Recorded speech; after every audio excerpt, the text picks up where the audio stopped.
the trend in earnings is pretty remarkable. It's about 15% of the companies reported so far, and they're easily beating estimates. I mean, easily. So it's 20%. They're beating by 20%, and that's the bottom line. And that's the surprises compared to 10%. But they're blowing out the numbers. I think we're going to see that going forward. But it doesn't mean necessarily you'll see that happen and some of these stocks fall, and sometimes you get questions, well, why they just blow out the earnings? Why'd that happen? One is the stock's probably up a lot going into that. That's the first thing, right? So the expectations were for the company to beat. But also, it's all about guidance. It doesn't even matter what they report. They can report and say, we beat earnings by 5,000%. And then they could say, well, next quarter and for the year, we're going to really miss estimates. And the stock's going to fall hard. Yeah. So it's all about guidance, right? Everything's forward looking in the markets. And that's the thing with the supply chain issues. Haven't really seen it too much. But reading the reports on the supply chain issues and showing how third quarter is a lot worse than expected, or it's going to be, and saying it's going to go into fourth quarter, and now we're looking at 2022. I mean, again, I think I saw positive news out of Ford and partnering with whoever they have a car by the end of this year that's going to be self-driving for Lyft or something. I mean, they're going to make one car, right? They can't get the parts in. You're not going to see it.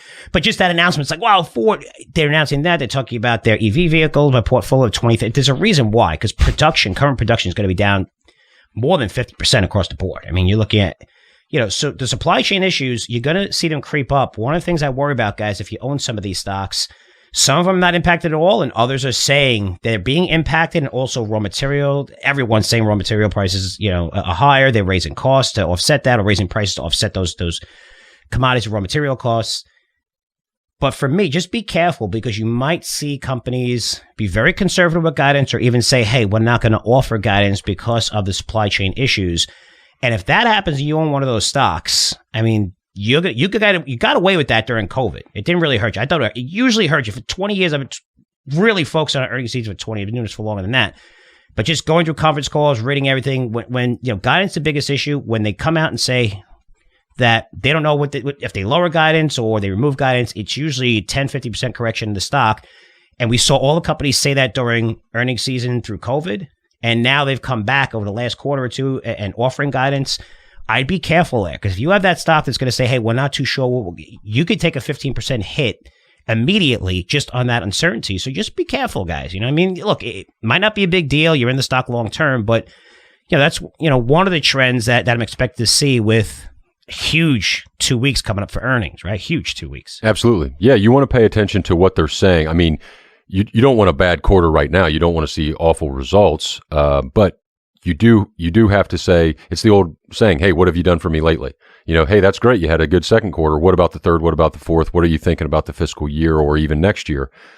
You really want to pay attention to that. And to your point, you're going to get hit. So what can you do as an investor? Well, flip that on the other side. So if you see companies reporting and raising guidance, if you see companies raising buybacks or raising dividends or saying, hey, we expect this momentum to continue, that is just as powerful on the long side. So that's why you need watch list. Obviously Frank and I have the portfolios that we have for subscribers, but I don't know how many you got on your watch list come earnings season, but it's a ton, I can imagine, just like me. Yeah. And that's but you want to see, you want to screen for that. Who's knocking it out of the park and saying, hey, we're going to continue to see this. And that takes a lot, because management likes to play conservative, right, Frank? You don't want to set the expectations high and not make them. There is a game in that situation of it. So you want to manage expectations. But man, when you have companies coming out saying this is going to be great, Knight Swift Transportation, that's an old family friend of ours and Curzio Research Advisory.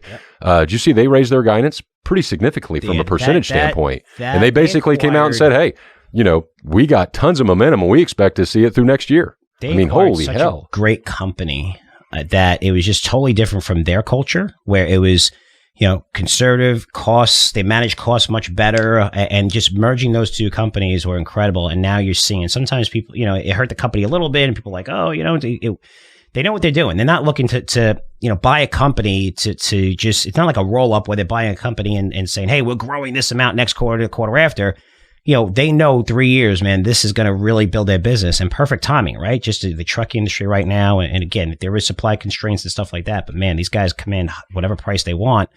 Another thing too is, look at Boeing, guys. I understand, the travel. I get it internationally, but there was like 5,500 orders for Maxes, right? And we had the problem with the Max before COVID, then COVID. But look what we are now. We're back to those levels where, we're seeing more, domestically, right? It's taking off domestically. I mean, that's it, no pun intended. But, so airlines, fine, they're still going to be down a little bit, but they're going to have to purchase planes, tons of planes. I mean, we're going to get back to normal, say within 6 months, right? We'll get back to normal. You're going to see, there's people dying to travel. A lot of those plane orders are going to need to be filled. They have to restock those fleets because some of these planes are so old. And there's tons of part makers. So, listen to Boeing, not to buy Boeing, but see, specifically, hey, Max orders are really coming in. We recommended a couple of companies specifically for the Max that had parts for them, and we did well, So it's when you're looking at conference calls, not necessarily, you have to listen to Boeing to see if you're going to buy it, because it has pulled back with Tokyo and International worried about the Delta virus. But, look at it outside the box. Okay, who's going to benefit? These orders are going to come in. Maybe it takes a year. I don't know, but they're definitely going to come in. I mean, they have to upgrade their flight. You're going to see travel come back to normal. Everybody has more money than they ever had right now. Household wealth at record highs. They're dying to get out of their homes, especially internationally, and that's going to result in an explosion. Airlines are going to have incredible pricing power. They do right now. I mean, the price that you're paying for flights is ridiculously high, and that's not going to change. It's not going to change. So that's how I look at it. But really quick, just to a couple of companies I report, Netflix kind of missed estimates. I mean, I'd be buying on that pullback. People believe that Netflix, it's not subscriber growth. They have incredible pricing power. When you have content, when you have the ability to entertain people, which they do in streaming, they can raise those prices tremendously, and people are, their core subscriber loves Netflix. They love the system. They love everything. I don't think Disney has that kind of pricing power. They're trying to raise their prices. As they raise prices, you're going to see a lot of people fall off that file, and you're starting to see that now. You're seeing much slower growth. Compared to what we saw, like they got to 120 million like in a blink of an eye. But the new content that they have is nothing like what the new content coming out for Netflix. And Netflix and Time Warner and Discovery, they're spending $20 billion probably this year, where Disney's spending $5 billion. So, it's about new content. Netflix came down subscribers. I think it's a raw metric to be looking at. They're going to have much more pricing power. Philip Morris topped estimates, but the shares fell because they have margin concerns. I don't know if Philip Morris has any more pricing power, because people are going to vaping and different things, and you saw the stock get hit. Intuitive Surgical has been a monster